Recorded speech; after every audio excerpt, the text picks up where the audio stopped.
Hello guys, जय हिंद, जय भारत, वंदे मातरम। एक बार फिर से हाजिर है हम लेकर आपके लिए। टुडे मीन्स 28 जुलाई 2022 थर्सडे की फर्स्ट शिफ्ट का पेपर थोड़ा लेट हो गया बुलाने में गाइस, और क्लासेस के चलते हुए शेड्यूल नहीं बना पाया। अभी देखिए गाइस, हम स्टार्ट करते हैं। आज के पेपर की बात करें तो अच्छा लेवल आया, बहुत ही मज़ा आ गया गाइस। कहने का मीनिंग यही है कि थोड़ा सा यदि हम वोकैब को अपार्ट कर दें तो बहुत ही अल्टीमेट पेपर हमें मिल रहा गाइस। देखिए, बात करते हैं पैसेज की। तो बच्चों, पैसेज आया था एनवायरनमेंट हमें क्या देता है, और एनवायरनमेंट के कौन से ऐसे फैक्टर्स है जो एनवायरनमेंट को डिस्ट्रॉय करते हैं, मींस डिस्ट्रॉयर्स। 4 क्वेश्चंस आए थे पैसेज से, और एक सिनोनिम भी पैसेज से आया था। तो इजी था, लैंग्वेज इसकी इजी थी, कोई दिक्कत नहीं हुई बच्चों को क्वेश्चंस को सीख करने में, सर्च करने में। और ऐसे में से एक क्वेश्चन आया था पैसेज में से, टेम्परेट का सिनोनिम पूछा था पैसेज में से। टेम्परेट का मतलब होता है भाई जो मन को अच्छा लगे, जो सुहावना हो, जो प्लीजेंट हो, जो अग्रीएबल हो, जो फेयर हो, जो मॉडरेट हो, उसे हम टेम्परेट कहते हैं। अट्रैक्ट का एडजेक्टिव पूछा था कुछ बच्चों के अकॉर्डिंग, और कुछ बच्चों ने मुझे कहा कि सर एडवर्ब पूछा था। एडजेक्टिव देखिए गाइस, अट्रैक्ट का मतलब होता है आकर्षित करना, ये वर्ब है गाइस। और इसका एडजेक्टिव होता है अट्रैक्टिव। एडजेक्टिव को कैसे पहचानेंगे आपकी, यदि उसकी कंपेयर किया जा सके तो वो एडजेक्टिव है, राइट। जैसे मोर अट्रैक्टिव। और एडवर्ब अट्रैक्टिवली, जो वर्ब के लिए फंक्शन करे, attractively done well, right. Verb के लिए फंक्शन करता है वो एडवर्ब। यदि एडवर्ब था तो अट्रैक्टिवली सही करना था। जिन बच्चों ने एग्जाम दिया है उनको याद आ जाएगा कि एक्चुअली क्या था, एडजेक्टिव या एडवर्ब क्या था। कंफ्यूजन है इसमें, जो whatever was there in the examination.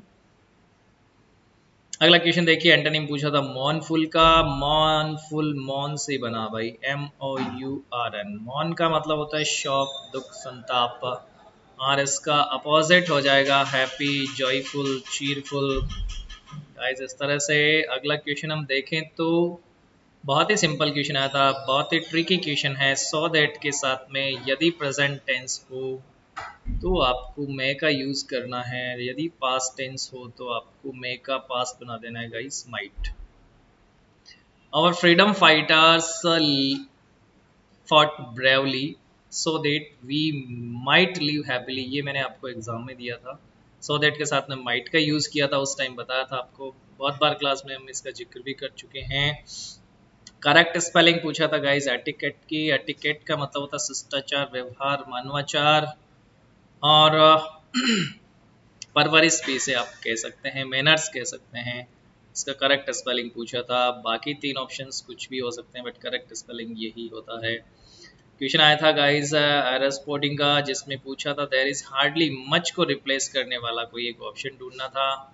Hardly एक नेगेटिव सेंस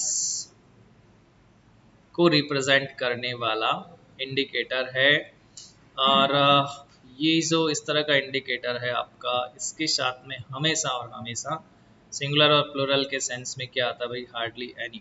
जब आप नेगेटिव सेंटेंस में एनी, और जब आप सेंटेंस में सम और एनी का यूज़ करते हैं तो एनी का यूज़ हम नेगेटिव सेंटेंस में सम के रेफरेंस में करते हैं, वैसे ही हार्डली के साथ भी एनी आएगा, बिकॉज ऑफ हार्डली जो है वो किसी नेगेटिव सेंस को रिप्रेजेंट करता है।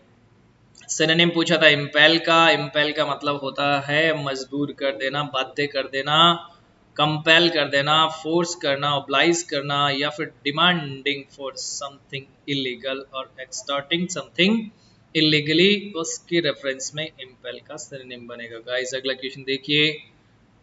कुछ बच्चों ने बताया कि सर ये नहीं था एग्जाम में, कुछ बच्चों ने बताया कि सर ये था। तो यदि कंसिडर कर लिया जाए इस क्वेश्चन को, तो एक वन वर्ड आया था फ्री फ्रॉम जर्म्स का। जो जर्म से फ्री हो उसे स्टरली कहते हैं। स्टरलाइज्ड जर्म से फ्री कोई भी सिरप होता है उसे स्टरलाइज्ड सिरप कहते हैं। और साइंस के एक्सपेरिमेंट्स में हमने पढ़ा है, बहुत सारे स्टरलाइज्ड सिरप का यूज किया जाता है।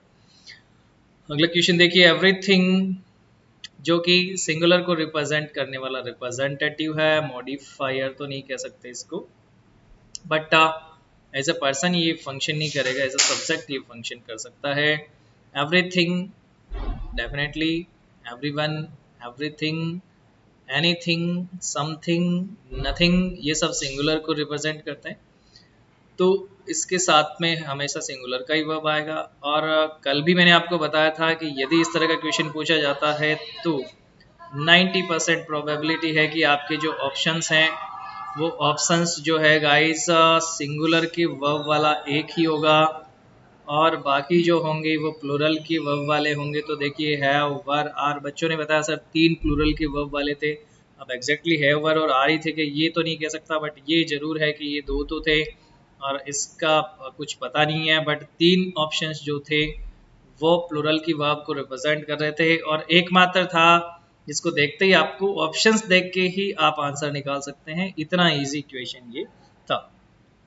अगला देखिए सिनोनिम पूछा था एक्सपेंसिव का। एक्सपेंसिव का मतलब सभी को पता है। इसमें भी कुछ बच्चे बता रहे कि सर ये जो क्वेश्चन है ये थोड़ा सा हमें डाउटफुल है कि एक्सपेंसिव का था कि नहीं था।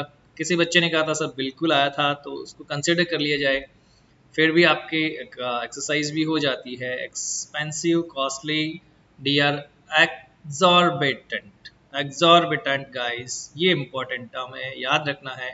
एक्सॉर्बिटेंट का सिमिलर वर्ड होगा एक्सपेंसिव, महंगा। कुछ बच्चों ने बताया सर ओपेक का एंटोनिम पूछा था। ओपेक का जो है जिसके आर पार नहीं देखा जा सके उसे ओपेक कहते हैं। Can not be seen through, उसे ओपेक कहते हैं। ये वन वर्ड भी है। इसका ट्रांसपेरेंट, ट्रांसुलेंट, क्लियर, ये इसका अपोजिट हो जाएगा गाइस। और इन्फर का, इसका जरूर बिल्कुल आया था।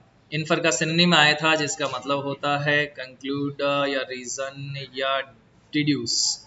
देखिए इन्फर का डिड्यूस, वर्कआउट, किसी चीज की तह तक पहुंचना, निष्कर्ष तक, निर्णय तक पहुंचना, या उसका रीजन रिलीज करना, बताना, एक्सप्लेन करना, reason. One who knows everything, ये भी कुछ बच्चे बता रहे कि पूछा गया था। ऑमनीसेंट, क्या होता है भाई?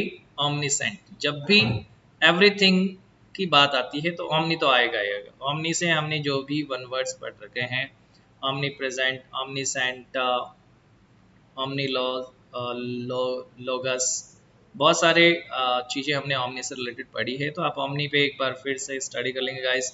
इस तरह से आज का पेपर हमारा पूरा होता है। जल्दी लेके आ रहा हूँ आपके लिए सेकंड शिफ्ट का पेपर। बने रहिए गाइस। जय हिंद, जय भारत, वंदे मातरम।